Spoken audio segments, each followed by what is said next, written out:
If you're looking for a perfect everyday bag that is light, durable, versatile, and hip for this summer, don't miss out on the newest addition to the Knack family of products, the Knack Sling Bag.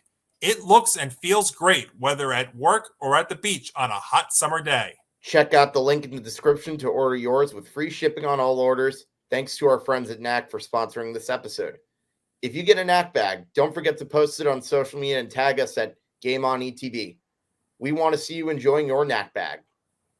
This is Game On, discussing the biggest games and all the latest sports news with Johnny Montalbano and Hank Indictor on the Empty the Bench Podcast Network.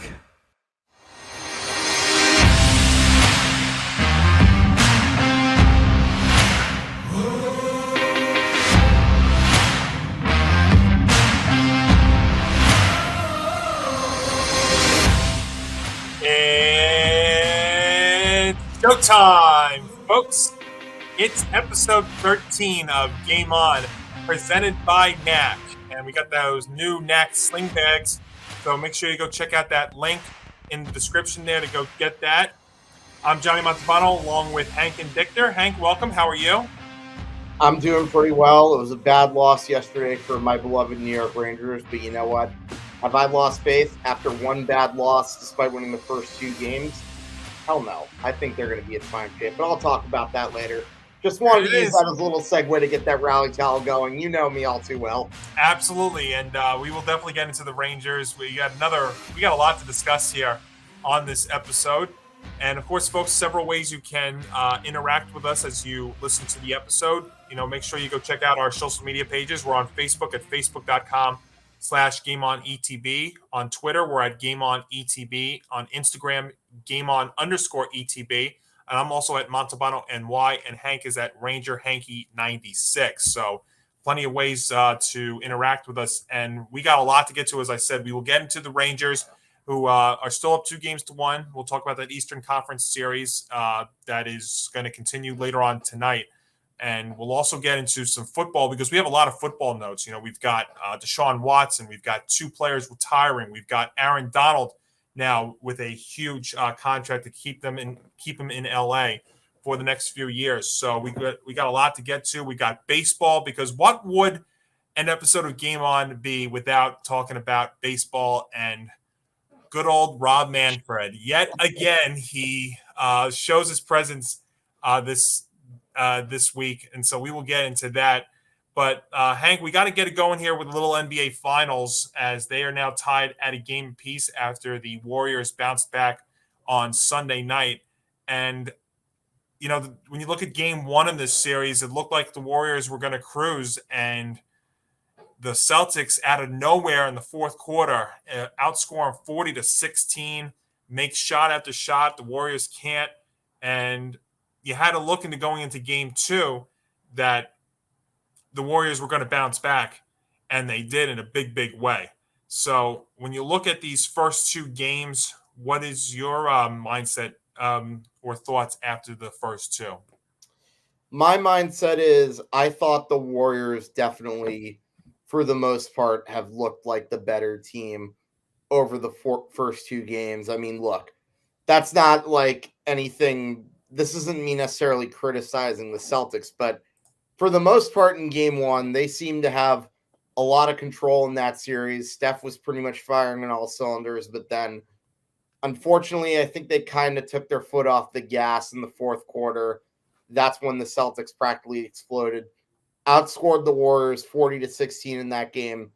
Now in Game 2, on the other hand, you can tell that the Warriors pretty much learned from that and decided that wasn't going to happen again.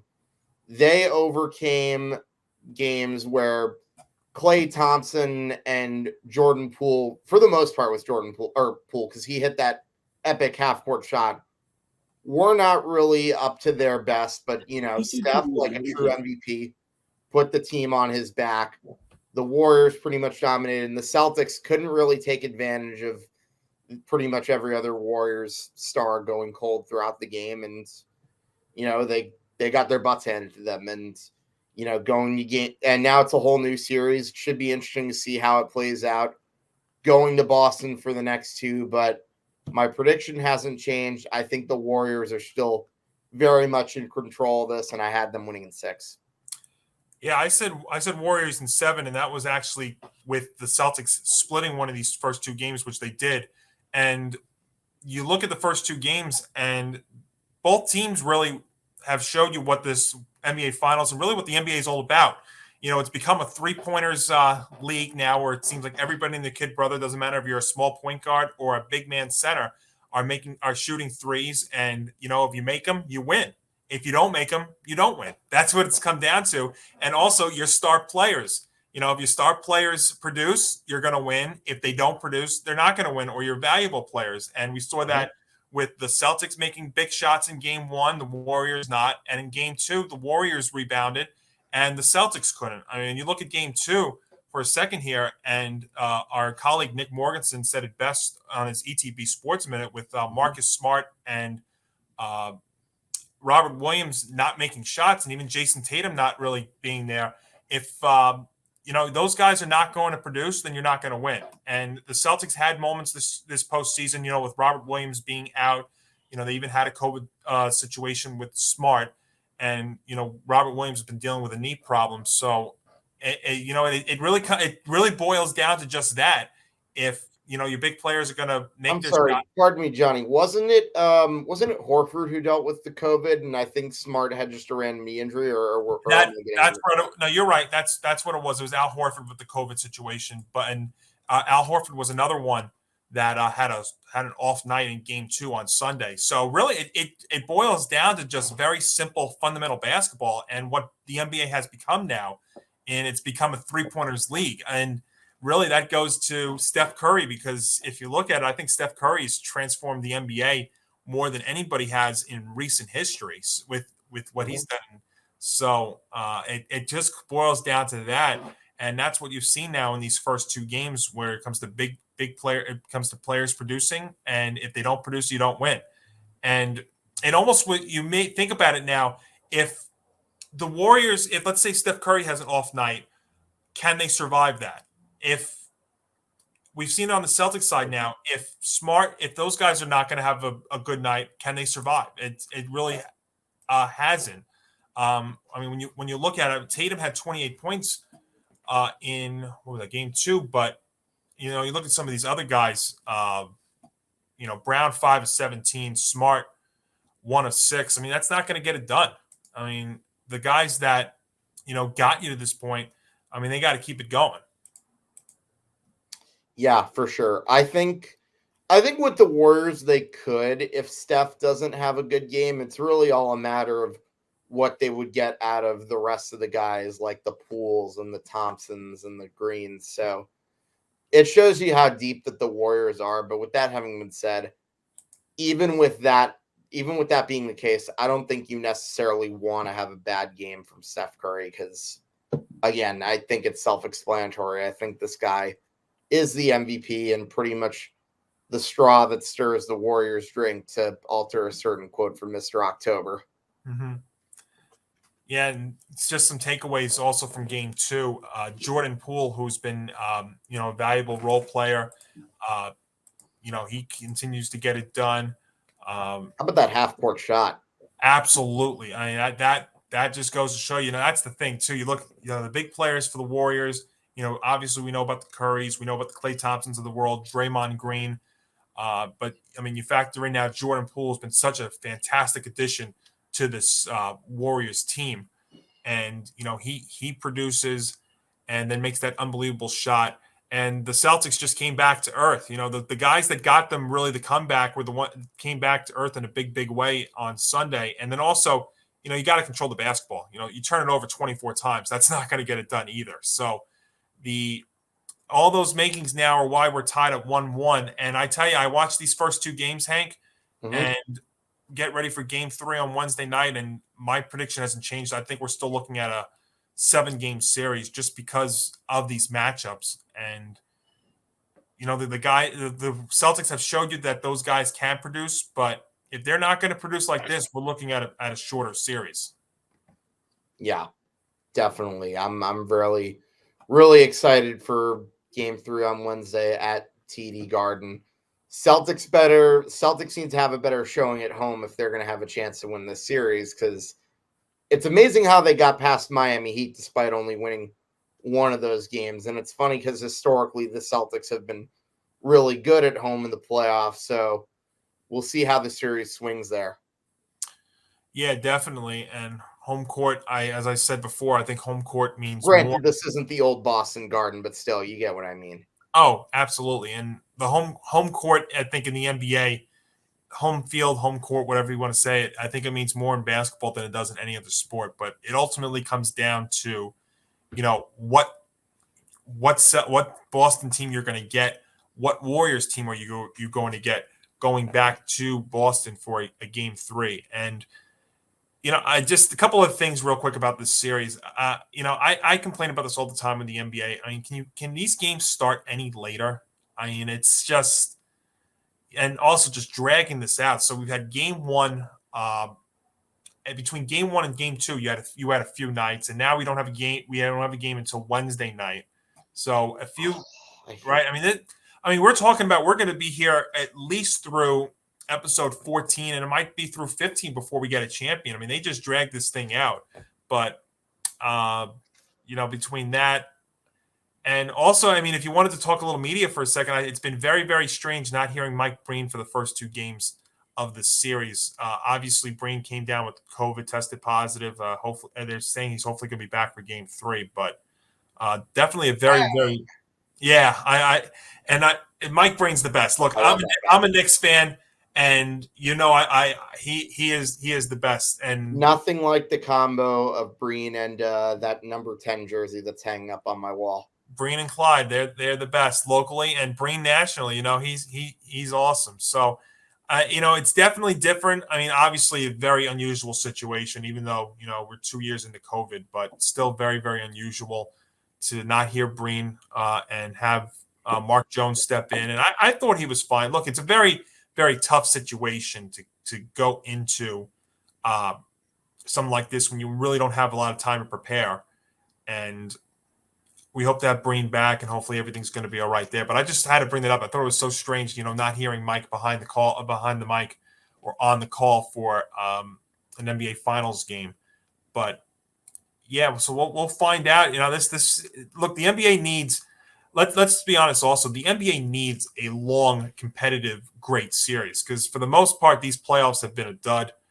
The Warriors had a favorable route to this. The Celtics had a little bit more of a dramatic situation. They had to get past the Nets, had to get over the Bucks, had to deal with the Heat to get to this situation. So you hope that this is going to be a long series. And I just think when you look back at these first 2 games, it has all the makings for a long series as well. Yeah, definitely. I couldn't agree more. So we will find out. Game 3 is on Wednesday. Game 4 not until Monday. So we will find out what happens there. I'm sorry. Game 4 is Friday. Game 5 is Monday because there was a possibility it could have been swept by the time we come back for episode 14, but I think we're going to go long, so we will find out what happens there. NBA Finals tied at a game apiece. But Hank, let's switch gears here. Let's get into our Rangers. We had to give the NBA some love in the beginning, but let's get into the Rangers here in the Eastern Conference Finals. I still got to get used to this. I know we've said this a couple of weeks now in a row, but I have to get used to the fact that the NBA Finals, that the NBA is in the finals and the NHL is only in the conference finals. But I got to tell you, I almost like it this way. I like the fact that we're actually getting into that it's like this because what's going to end up happening is the NBA is going to be done and hockey's going to have the finals all to itself. And they usually don't have that situation. So we'll find out how this works. Maybe this could be a sign of the future for sports because, now ESPN is involved with the NHL, TNT. I think ESPN and Turner have both done pretty well considering. But, yeah, you look at this Rangers Lightning series, and it got off to a good start for the Rangers. They had home ice advantage.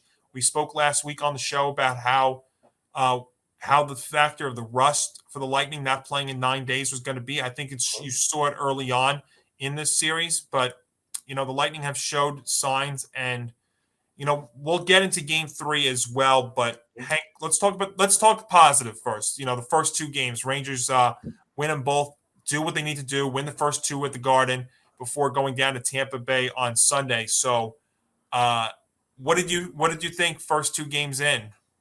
First of all, as I pretty much expected, I was at both games. The atmosphere was absolutely phenomenal, and the Rangers, they did what they had to do. The first game, it seemed pretty close, but then ultimately they broke away. It was tied at 2. They had 4 goals after that, and couldn't have asked for like a more resounding way to start off the series against the defending champs. And game 2, I thought the Lightning were going to have a better showing than what they did in game 1. And it certainly looked like things were going to change after they got gifted a power play, which I really didn't think that penalty on Ryan Reeves was the right call. But in any event, it led to the first Lightning goal.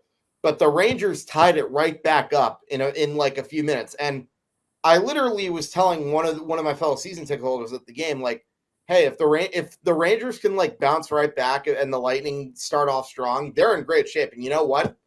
That's exactly what happened. Keandre Miller got another goal not long after, got his first goal of the playoffs, made it 2-1. And then the second period, you thought the Rangers were going to like put it away, get a bigger lead. But,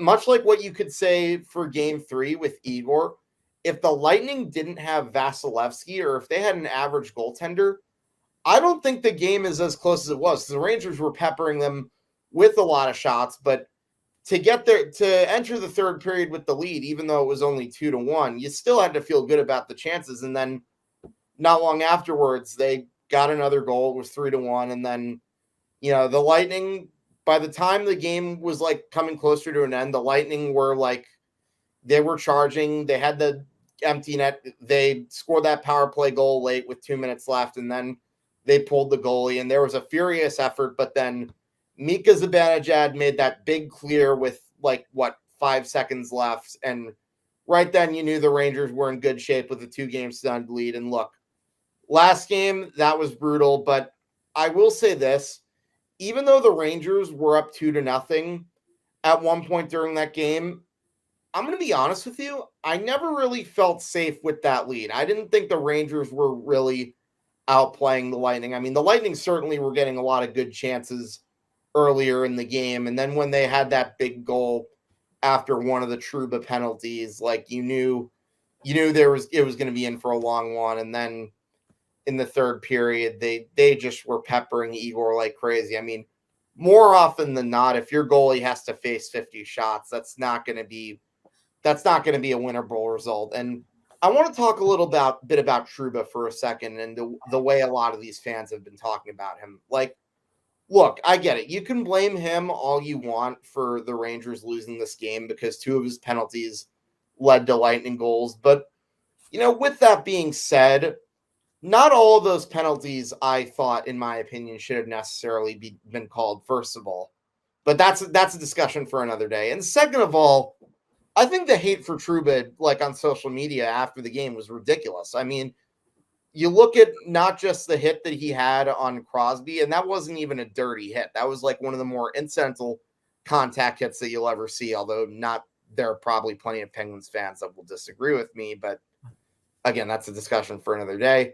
He was a big reason as to why the Rangers are this far, not just with his hard physical hits. And remember, he's not a dirty player. This is a guy who can deliver a clean check. At worst, it's like a 2-minute power play for the other team.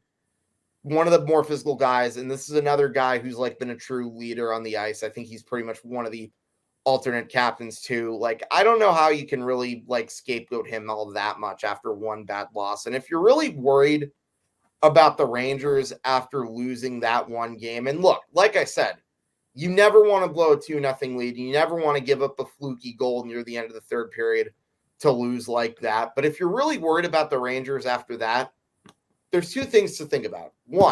Number one, if you told me after 3 games the Rangers would be up 2-1, I would have said sign me up every single day of the week and twice on Sundays. Number 2, have you watched the Rangers all year? Do you know how many times the Rangers have bounced back from bad losses, whether it be in the regular season or in the playoffs? Absolutely. Look I at mean, the postseason. And look at their marketing slogan, which I think is really more than just a marketing slogan. No quit in New York. It is so appropriate, especially in this postseason. I mean, we thought they looked completely. We thought they were. Well, I don't want to say we, but I thought they were done against Carolina, for sure. No, Carolina. Excuse me. Mm-hmm. Carolina, I knew was going to be a tough obstacle, but the longer that series was going on, I really started to think, oh, they can do this. And once they got to Game 7, and I told you that last week, there was no doubt in my mind that the Rangers were going to win Game 7 once they got there, and the reason being was because I thought the Rangers, for the most part, looked like the better team. Carolina had their opportunity to close them out, and granted, I know it was away from home, but still, you're up 3-2.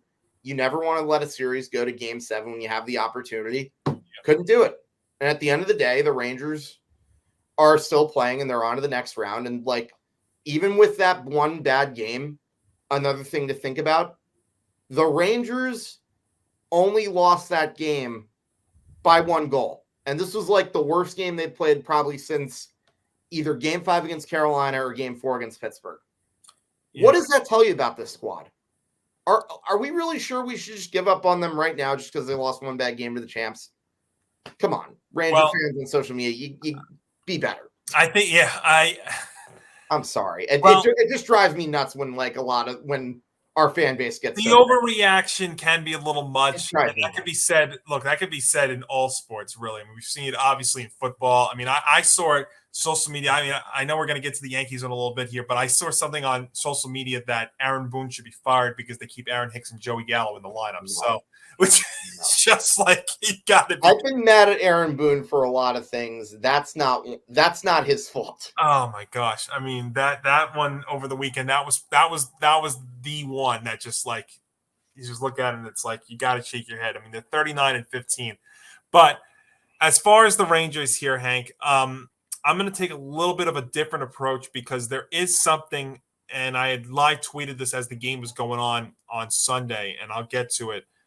But as far as this series so far, I agree with you. If you would have told me that the Rangers were up 2-1 through 3 games, no matter how it happened, I'd say sign me up. Yeah. Now, because look, the Rangers had home ice advantage, but to me, the Lightning right now are just playing. I mean, they're playing great as well. I mean, they're obviously the 2-time defending Stanley Cup champions. This is no fluke what they're doing. But as far as they go, they did what they needed to do the first 2 games, and it really is something like we talked about last week. You know what?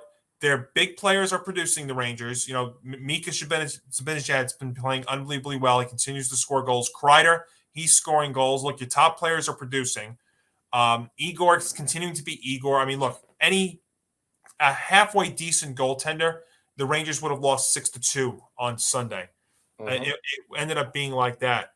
So the Rangers did what they needed to do in the first 2 games, and you go down to Tampa, and you had to expect the Lightning to bounce back here. I mean, they were not. This was not going to be a short series, and I still think it isn't.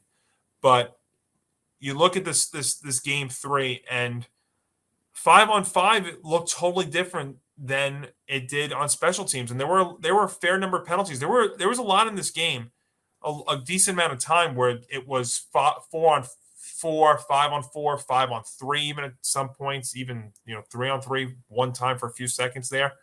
So it did look like we were watching 2 different games when it was regular 5-on-5 versus power plays, penalty kills. And for me, I look at it and I agree with you. I still wasn't comfortable, even though the Rangers scored 2 power play goals to jump out to a 2-0 lead there in the second period on Sunday. But when the Lightning come back, and you had expected, I mean, they were peppering Igor all game in game 3, and a bummer there to give up a goal late, not to get it to overtime, because you get it to overtime and it feels different. But mystery box. Yeah. I looked though at one point in this game, and I live tweeted this at this time, and Ray Ferraro on the ESPN broadcast said it literally around the same time as I posted this. That 4-minute power play that the Rangers had I said at the time, this could be a series-altering power play. Because let's say the Rangers, I mean, look, they already had 2 power play goals in the game. If they get another one there, it just feels different. It makes it 3-2. And you're like, all right, now you're up 3-2. Igor, go get us the win. And I thought that if they actually scored there, you're looking at the Rangers possibly winning and maybe up 3-0, and that's a huge deficit to overcome. But if the Lightning are able to kill this off, maybe they have the momentum, and then maybe they get a goal here, and possibly they go. And if they end up winning the game, it's 2-1. And yeah, the Rangers are still up 2-1, but it feels different. Yeah. And unfortunately, the Rangers take a penalty right in the middle of that, and basically makes the 4-minute power play about 2 minutes long. That was true, but that's his 3rd one of the game. And it just felt like at that moment, it's like, all right, you know what? This feels like a series alter. This could be a series altering moment, because the difference in being up to a 3-0 versus 2-1 and the way that it was 2-1, it feels different this go around.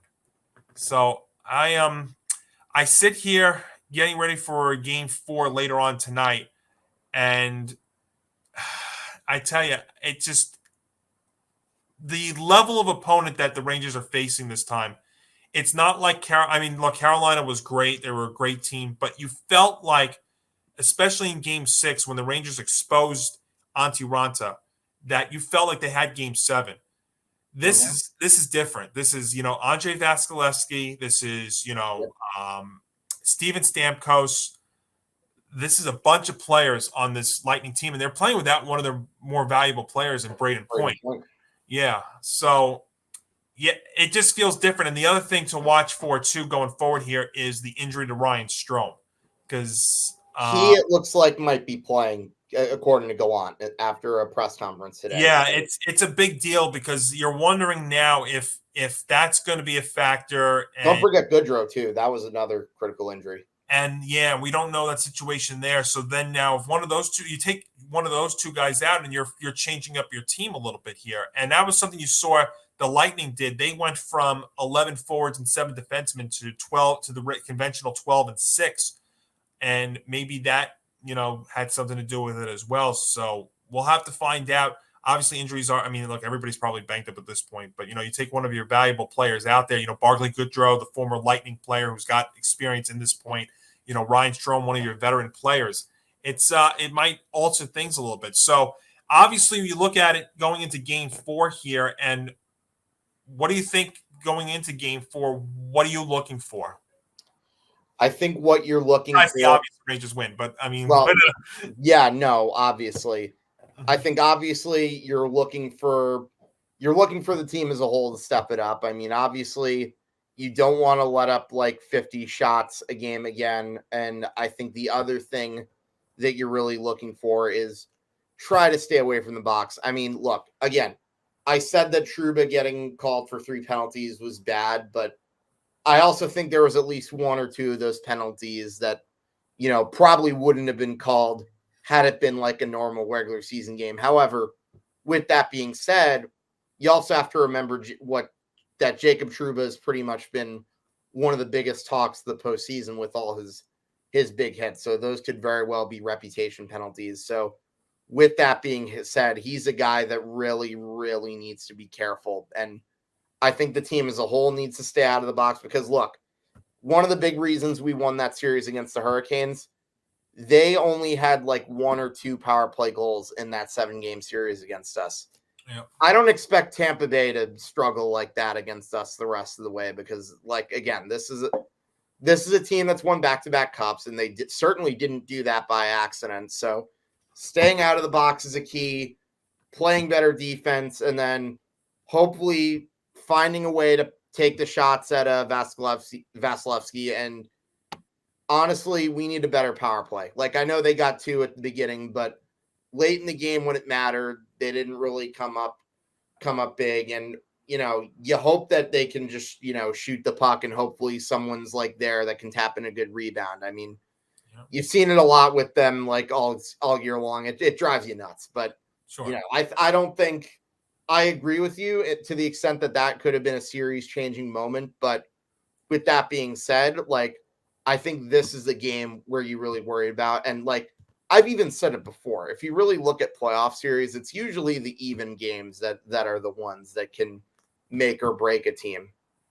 Yeah, that's fair. And not even just the 52 shots that were on Igor, 18 block shots too. I mean, there was a lot of time spent in the Rangers zone. So, and it looked like the only time they really had time in the Lightning zone was on the power play. So that just speaks to that 5-on-5 hockey that we were talking about earlier. So I'm looking, the start of the game, that's something else also. I mean, the first period, even though it was scoreless, was very entertaining. I mean, there was a lot of shots, a lot of chances on both ends. So I always look for the start in these games to see what happens. But yeah, I mean, it's pretty much been the same formula that we've been discussing on these shows before, Hank. It's Igor being Igor, which he's been. I mean, I know he let off technically a soft one in Game 3, but I mean, again, if you don't have Igor, you're not in this situation. It's just like the Lightning with Vasilevskiy. If you don't have Andre, you're not in that situation. You're not as successful as you've been these last few years. So I'm looking for that. I am looking for continued success from the top players. But now with these top players producing, you're going to ask your other players to also produce, which they've been there, but you want them to continue. Hey, who knows? You might get another key goal from the kid line. They've been definitely one of the unsung heroes. You want it to piggyback on what you're saying. You want to see Mika Zibanejad continue his hot streak. He's already the streak that he's been on. Yeah, I know, it's amazing. He got off to that rough start at the beginning of the first round. Then all of a sudden he catches fire. He's a big reason as to why the Rangers even get past the first round, and much less are still playing today. And even against Carolina, hopefully you can get better production from Panarin. But then again, I still don't know what's up with him. I'm pretty sure he's playing with some sort of injury, because that might explain to you the lack of production for most of the round. But yeah, hopefully he has another one of his big moments like he did in Game 7 against Pittsburgh, and hopefully you can get more from the amazing Kreiderman too. Yeah, it's 34 goals now in the playoffs for Kreider. It's just been remarkable. And yeah, I don't like to assume injuries, but I think you're going to find out something with Panarin at the end of the season that he is dealing with something. Oh yeah, no, you always hear about it at the end of every playoffs, like what teams are like dealing with injury wise. But yeah, two names to definitely watch there with Ryan Strome and Barclay Goodrow as well. But yeah, we'll find out. But yeah, it's just been the formula. Special teams. The kid line and the big players and Igor, and we'll find out what's happening. I still think this series is also going long too. I think the Avalanche Oilers series will be a much shorter series, and I think could end tonight. Yeah, Avalanche are up 3-0. They're going for the sweep. That might very well end tonight. Yeah, we will definitely get into that series a lot more next week on the show. But yeah, the way Colorado's been. Yeah, I guess the only thing you look for with them is that goaltender is hurt, Kemper, and now Kadri's out too. That would be something to keep an eye on going forward. But yeah, that could be a situation you're looking at the Avalanche having a lot of rest as well. But that's why I low-key hope they win this game, the Avalanche. Well, yeah, but you said that against Nashville, they easily disposed of Nashville, and then they coasted through the Blues as well. I mean, to be fair, that's the first round, though. What's that? This was the first round, though. Oh, they swept. Sorry about that. That's okay. You're good. No, they easily got past the Predators in the first round. They got past the Blues, even though the Blues made that unbelievable comeback down 3-0 in Game 5, I think it was. But they got through them real quick, easily, and now looks like they're disposing of the Oilers real quick as well. So we'll see. And yeah, that rest factor that'll be another point going into the finals. But especially because this series to me is going long. It just has the makings of it. But it wouldn't be the New York Rangers without a 6 or a 7 game series. But if you could take the Lightning to 6 or 7, I just think though it's weird because you said it, I said it. The longer the series against Carolina went, the more comfortable I felt with the Rangers. The longer that this series goes, I feel like it's a little different because this is a team to me the Lightning have more firepower than Carolina. The Lightning have Vasilevsky. The Hurricanes didn't. Even though Raanta was playing well, he got exposed in Game 6, and I think that's what helped. The Hurricanes don't have a Steven Stamkos on their team. The Lightning do. The Lightning have Stamkos, so I think that's why it feels a little different. If this series went long, which I said it was going to go long, I think it's a different feeling though, and I think it's going to be a different result. This series is going to go long, and I just think it is just because it's the reality of these two teams, and it's not taking anything away from the Rangers. I think it's the Rangers being great and the Lightning being great. Yeah, I think this really, like I said, this is going to be like the big game. This is probably penultimate. Like, if the Rangers win this game, then I like my chances going up 3-1, heading back to Madison Square Garden on I believe it's Thursday night. But yeah, we'll see. Yeah, they play every other day. It's not like the NBA, which takes 3 or 4 days off. That's for sure. But game 4, Rangers and Lightning happening on Tuesday night. And we'll find out where they are when we're here for episode number 14. But Hank, let's switch gears here. Let's get to some baseball. And there's a few different directions that we can go here with the baseball. We're obviously, we're going to get into Manfred because what would a week be without talking about Rob Manfred? I thought of this immediately before the Ranger game on Sunday, watching that Met-Dodgers series, and I'll get to that. But I want to spend a couple of seconds here on Joe Girardi getting fired by the Phillies because this was amazing. As somebody, when we did our baseball preview show, I took the Phillies as an over, and I understood the risk with it because I knew that their defense was going to be shaky. I knew that their pitching staff could possibly be shaky, but I banked it on the fact of the offense. And offense really not an issue with them. What it really is, it's their defense and their pitching. And I think, part of the thing is Bryce Harper being limited to DH because of his elbow is making the Phillies defensively worse. And you're seeing that because now Kyle Schwarber is being forced into the outfield. Nick Castellanos is being forced into right field. And we've seen moments this year. I mean, we saw when the Mets swept the Phillies a few weeks back, we saw how bad their defense was. But when you look at it now, their interim takes over and they sweep the Angels, who right now have lost 11 straight. But Joe Girardi getting fired by the Phils, what did you think about that? I mean, look, I kind of saw the writing on the wall with their bad start, but do I think it was entirely fair?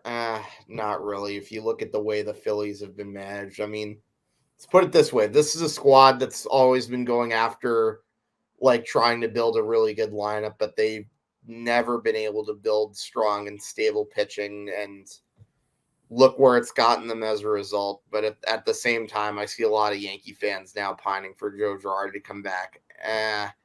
I'd hold the brakes there. As much as I've never really been the biggest fan of Aaron Boone. Like, can't really destroy any chemistry, and plus also there kind of was a reason why the Yankees let him go, as much as I hated to say that. So yeah, I feel bad for the guy, but unfortunately, I think it was a combination of things that were in and out of his control. Yeah, and I'm just I'm looking up their numbers right now, and they're still a powerful team. I mean, they're in the top 10 in home runs. Offense, like I said to you, offense to me was never the issue with them. And do I blame all this on Joe Girardi? No, I don't. I think they've been dealt a very tough situation. As great as Bryce Harper's been hitting wise, the fact that he's not out there in the outfield it hurts you defensively. As bad as you are already defensively, it just hurts you that much more. Yeah, I completely agree. And remember, I called them the beer league softball team for that pretty much for that reason. Yeah, I'm just trying to see here. Errors here because I'm trying to think. They're probably one of the worst defensive teams in baseball. Oh, by far. But yeah, I mean, can you blame Joe Girardi for all this? No, but unfortunately, it's the manager that always takes the hit. But Not to mention, he wasn't really the one that built this team. That was a combination of bad GMing from Matt Klentak and Dave Dombrowski.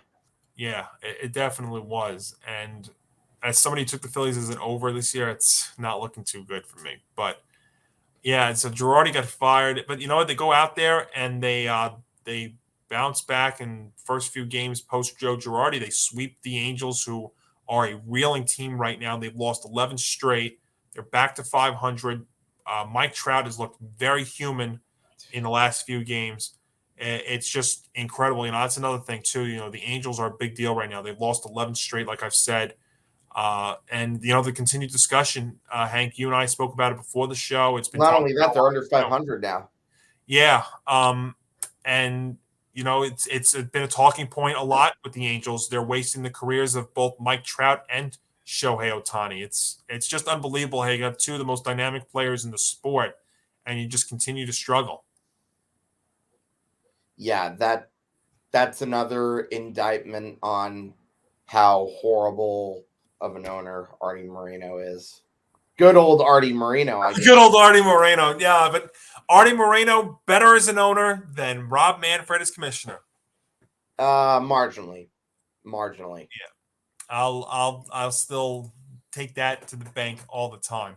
But another thing with baseball this week, well, the Mets, we could talk about the Mets on the field and the situation in this series. So they're in the middle of a long West Coast trip, which will conclude against the aforementioned Angels. But they go to LA, and you know, you hear news about Francisco Lindor and his finger and getting almost dislocated or broken, slamming us, getting it shut in a hotel room, I think it was.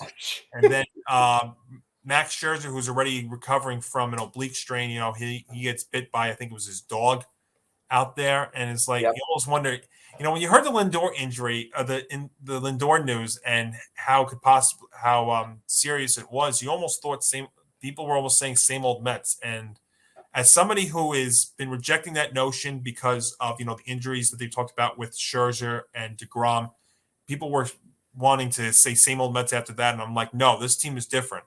Look at it again here. So the first two games, they go out to LA and they take on a Dodgers team. And you have to understand, too, that this was a Dodgers team that just got swept by the Pirates. So you knew they were going to come out very, very feisty.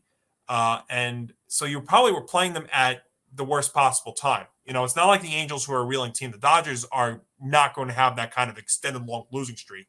And the Dodgers take the first two games. But once again, the resiliency of the New York Mets here to win the game Saturday, to win the game on Sunday, and get a split against arguably the best team in the National League at the time. You know, now the Mets are right up there too. But they get a split of the 4-game series. But the big deal this weekend in this series was what happened Saturday night.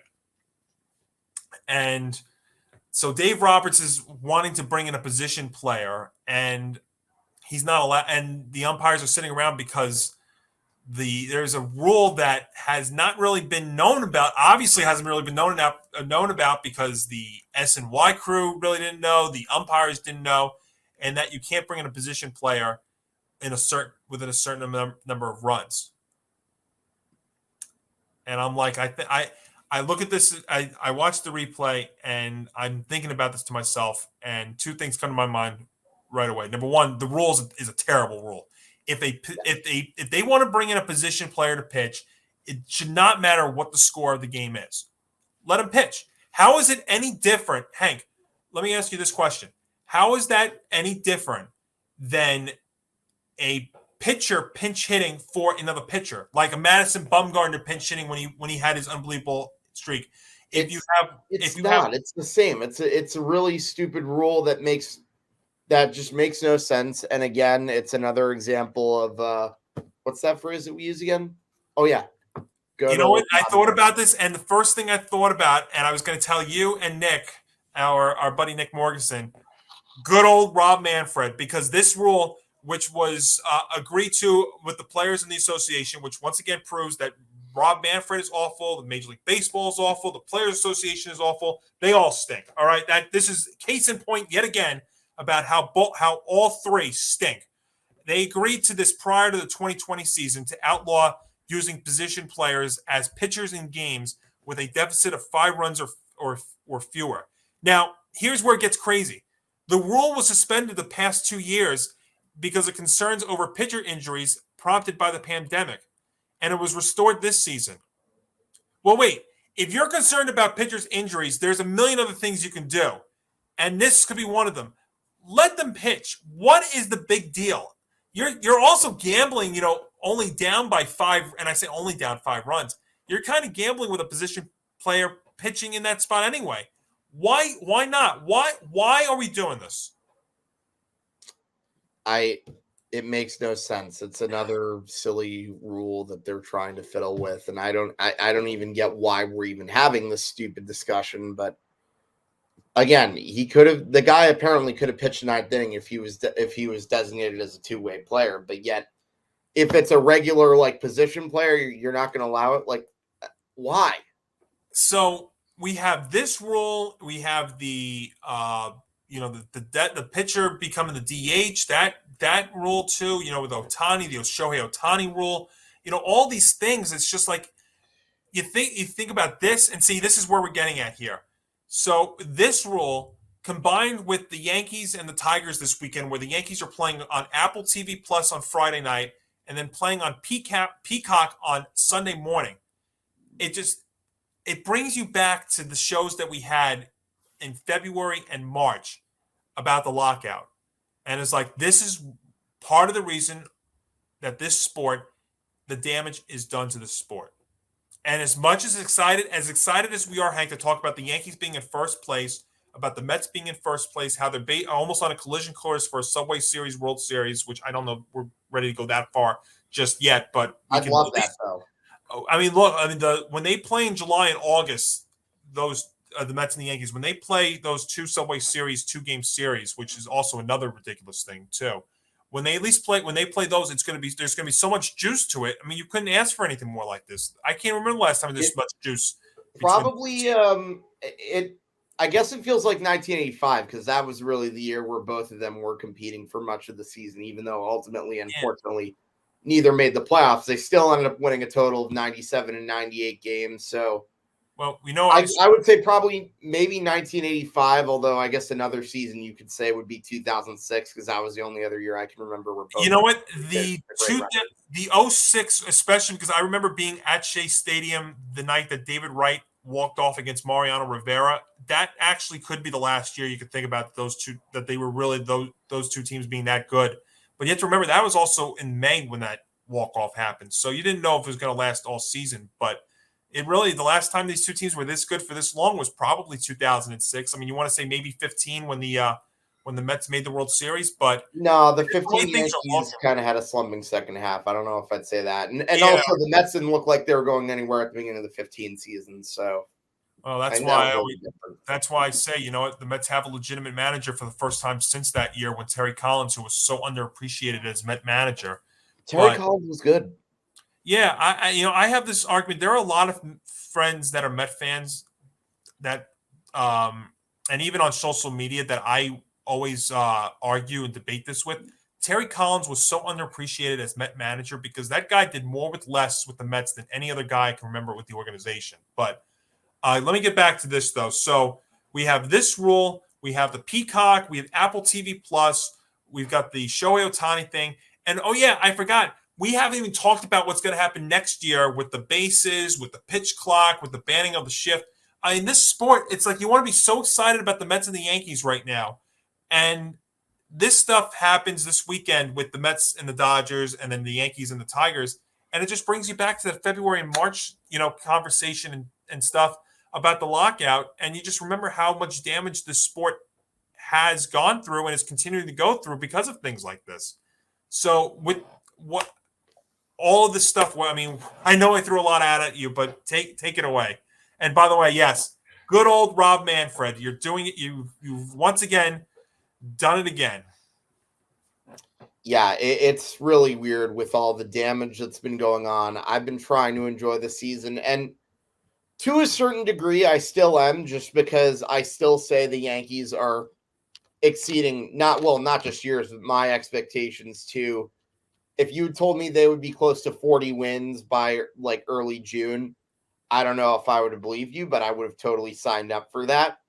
And if you had told me the Mets would be around the same pace, I don't know if I would have believed that either, but I would have said, okay, good for them, because obviously I wouldn't feel that excited for them. But in any event, it's a good story, and it's something that I hope keeps up over the course of the rest of the year. But who knows? Let's just hope for their sake the injury issues don't come back to really hurt them. Pardon my choice of words, but yeah, the stupid rule about positioning players not pitching, the whole double standard for two-way infielders, and every other stupid rule change and every other lockout bullshit that's happened over the past 2.5 years. Pardon my French. It's like, it's making it a little bit hard to like fully enjoy it as I should. And again, we know who to blame for that. But fortunately, I've had this team going on a good run, so it's not all that bad. Yeah. I mean, look, the state of New York sports. I mean, when you talk about the actual sport, like the games itself. I mean, it's exciting, but then you think about all these other things, and it's just like it brings you, it just drowns you again. And by the way, what the heck? What is a two-way player? Why does somebody have to be designated like that? That's ridiculous. I mean, I know Shohei Ohtani is. I think there is somebody else who is designated as a two-way player. I think there was somebody in the Rays organization that is. But I mean, come on. I mean, why do we have to be designated? If the guy wants to pitch, let him pitch. It's just like, and you know what? The crazy thing is, the manager is taking a huge gamble by putting in a position player only down 5 runs, because 5 runs still can be manageable against a bad reliever. That was actually, speaking of that, that was one other thing with the Mets series, and it was the game they won in extra innings.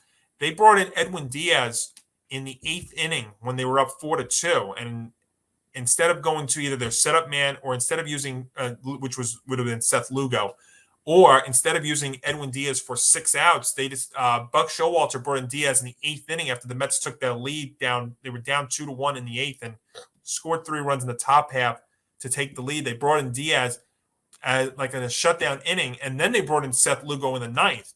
So almost counteracting the notion of saving your closer for the 9th inning, they were using him in the 8th as almost like a stopgap, as almost like a shutdown inning. I thought that was kind of interesting. Now, of course, Lugo gives up 2 runs in the bottom of the 9th, but the resilient Mets, they end up winning the game in 10 with Adonis Medina picking up the save. So again, just the storylines behind the Mets and just their season so far, whether it's been losing 3 of their starters, their 2 aces for a significant portion. I know Tyler McGill has made a rehab start in Double-A Binghamton, so maybe his return is not that far away. But considering that, and Francisco Lindor looks like he hasn't missed a beat despite that finger injury. Pete Alonso's having an unbelievable year. The Mets are getting production. There is one other thing with the Mets I want to bring up here too, Hank. This happened actually before when we got off the air last week. Dom Smith being optioned down to AAA. And, this is tricky because it looks like Dom Smith could be that trade chip that you use to get another bat in here, or maybe another relief pitcher that the Mets need. But at the same time, he provides insurance if, say, there is an injury to Alonso or one of your DHs. So it's a very interesting spot with Dom Smith here. I think ultimately what's going to end up happening is he is going to be part of a trade package when if the Mets need to get another bullpen piece, because let's be honest, they do need a bullpen piece. I mean, this team is not perfect. I mean, what they're doing is remarkable, but the Dom Smith situation, he hasn't had a chance to really play much, and when he's played, he hasn't really been producing. So we thought he almost went to San Diego in that trade for Paddock, but he's a guy to watch for in these next couple of months. Yeah, no, with that performance going through pretty much the heart of the Dodgers order, I think that's very huge, and could be another unexpected surprise, help give them some extra bullpen depth. That's a major win for them. Yeah, and like you said, the Yankees continue to get it done. They get Donaldson and Giancarlo Stanton back, and they rally a couple of times against the Tigers, and they just continue to do their thing. their pitching, their starting pitching, I mean, what they've been doing this last turn plus through the rotation, almost historic what's going on there. And, we entered the season wondering, besides Garrett Cole, who else was going to pitch well, and now they're all pitching well, including Nestor Cortez, who could be, almost Cy Young, is in the Cy Young discussion here in early June. Something you never thought you'd be talking about on this show. But hey, you know what? It's what just they keep on going on. If they stay healthy, look, the Yanks are gonna. The issue with the Yanks, it's going to be what we talked about before, Hank. This powerful offensive production they're doing. Can they keep it going into the playoffs? When they make the playoffs, can they hit their way into a deep run in October? That's going to be the that's been the issue every single year they've been there. They'll be down 4-0, score a few, get bases loaded, and then pop out, ground out, strike out. Yeah, or something along those lines.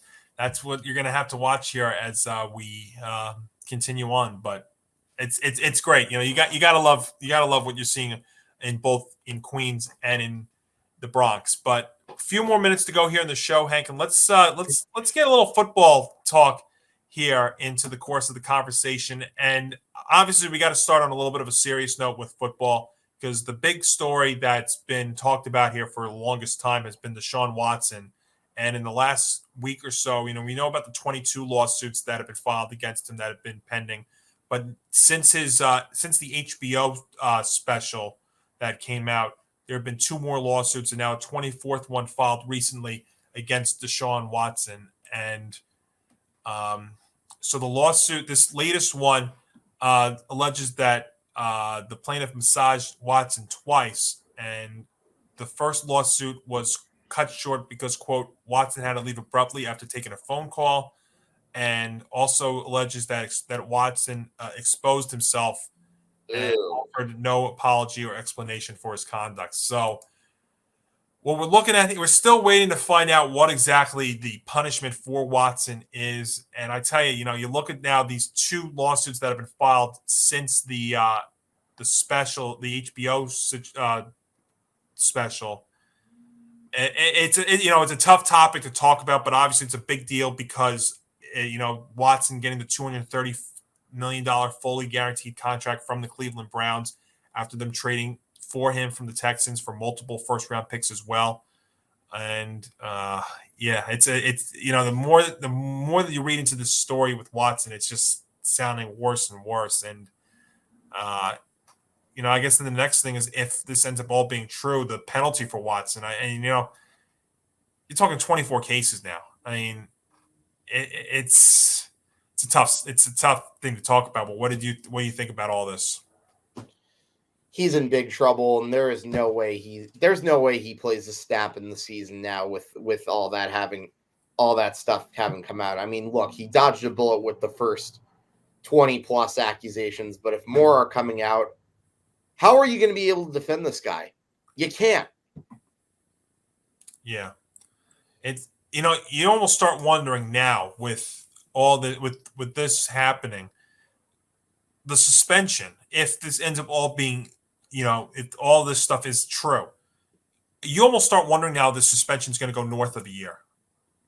Because I've said it on the show, I've said it elsewhere and on this podcast network. If we're talking about suspending players, Calvin Ridley, for instance, if we're talking about suspending Calvin Ridley for a year because of gambling, then how is Deshaun Watson, what he did, worth any less than that? You should be talking about at least now more than a calendar year with Deshaun Watson. And again, we're all saying this if this is all true. If they go through all the legal stuff and they find out this is true and the NFL does their investigation and stuff, you should be talking now about more than a year at this point, because this is rough. And again, if this does not end up happening, then this goes back to one of the biggest problems the NFL has, and that's optics against criminals. Criminals seem to get off, easily, or I shouldn't say easily, but they seem to get off for less than, say, like what a Calvin Ridley did, or even, players that take performance enhancing substances, which, my mindset behind that has been, if the player's going to cheat, look, they're risking their their health to cheat. It's not they should not be getting more than criminals. I'm sorry. Yep. So more Deshaun Watson news. More seems to be coming out by the day now.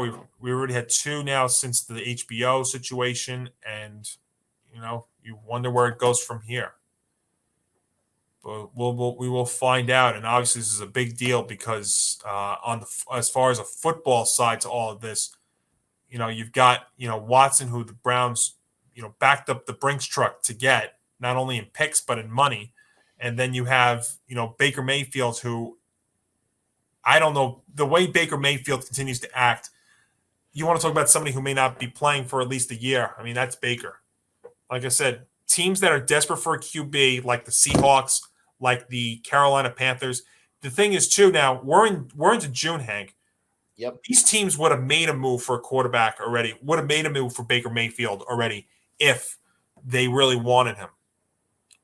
So I guess unless a QB goes down in OTAs or say as you get closer to the preseason or during the preseason, that might be an exception. But Baker's probably not playing this year right now with the way he's been acting. I said that he's giving himself a tough sell. So the Browns might have to look at a whole, where do you go from here? You don't really have a insurance option right now. I mean, you had to think of one when you thought about Mayfield and, when you brought in Watson, you had to know that you were dealing with something like this. So I don't know. It's very tough times, legally and obviously football-wise for the Cleveland Browns.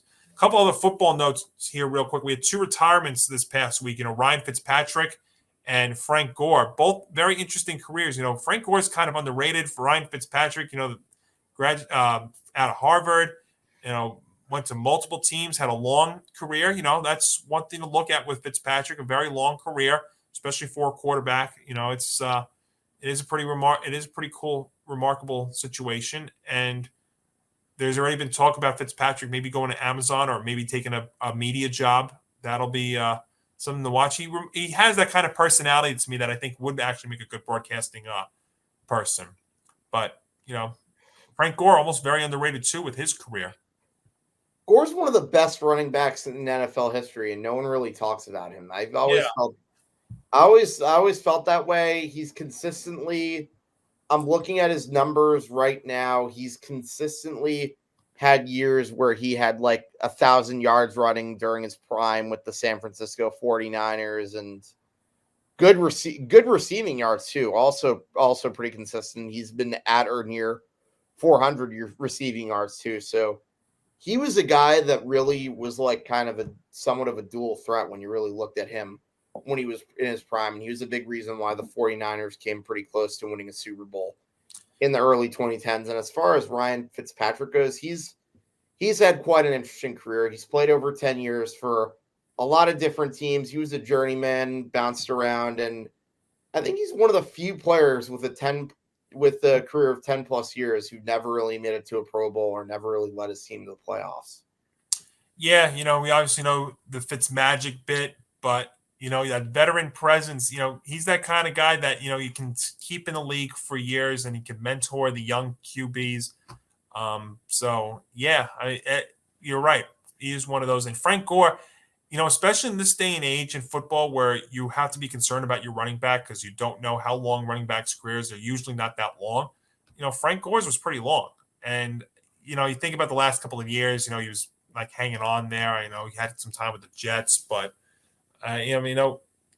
during his prime, he was remarkable. Yeah, and he does not get talked about a lot. You are right, but it's even with the Colts in his like early 30s seasons, he had 1,000-yard year and he had a 961-yard year his last year. So he still had some stuff left in the tank. It was really when he went to Miami, Buffalo, and then the Jets for those 1 years where he kind of slowly declined. But nonetheless, like, nobody's going to really remember those years. He had an incredible career, and there's no doubt he's going to get a bust in Canton in a matter of time. I think so. Yeah, and I would even argue he's a first ballot Hall of Famer.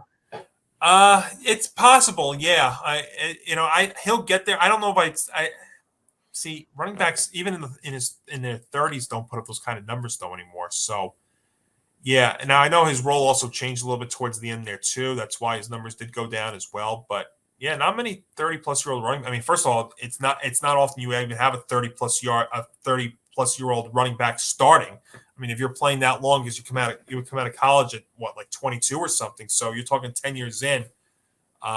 And by that point, sometimes you're becoming like your second string running back at that point. But you look at the running backs and the young running backs in the league right now. I mean, the guy right now that looks like he has the brightest, longest future could be Jonathan Taylor there in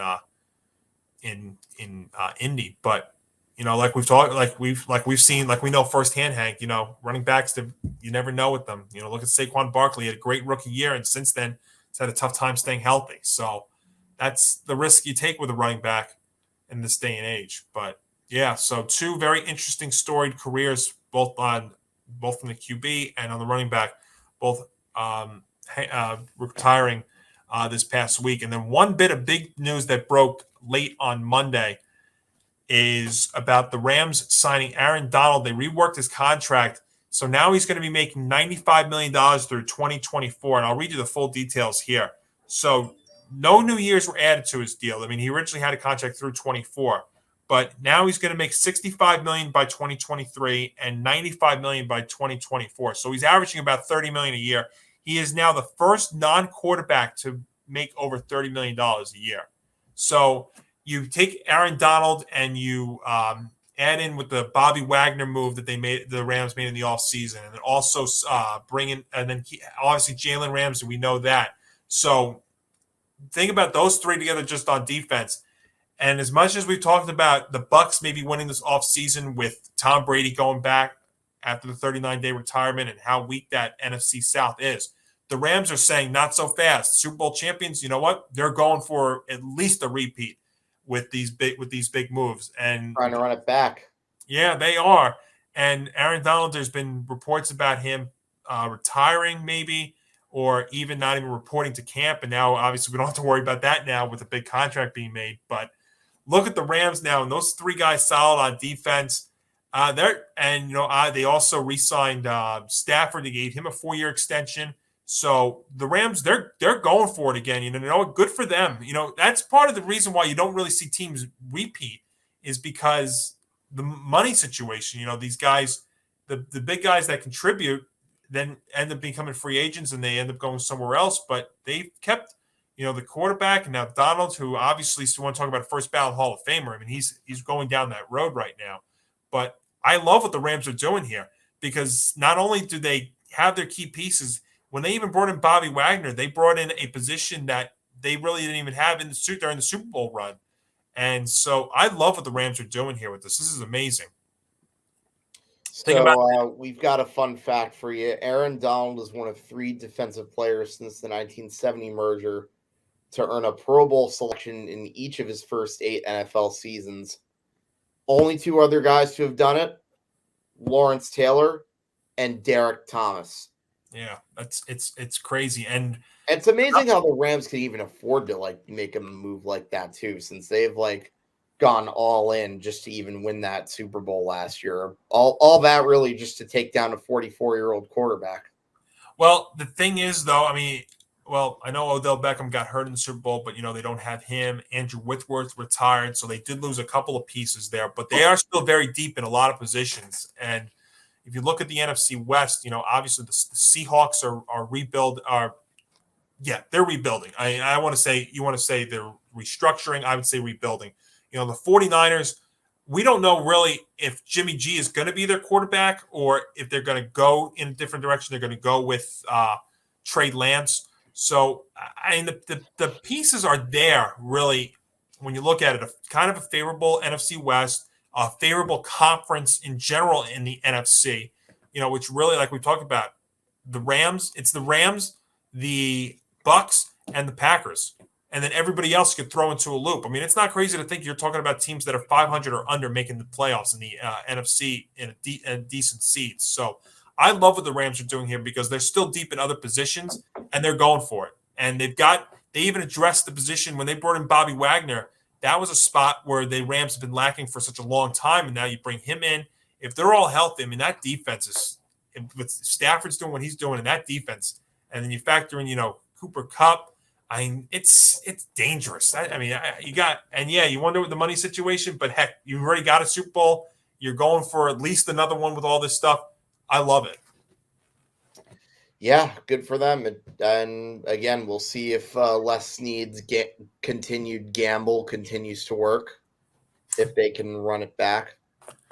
Yeah, I think they could at least, they're definitely going to be in the discussion, and we'll find out. But I love this because, the thing is, too, with Aaron Donald, real quick also, Donald made the all-decade team, and he wasn't there for the first few years of the 2010s because he wasn't drafted, I think, until 14.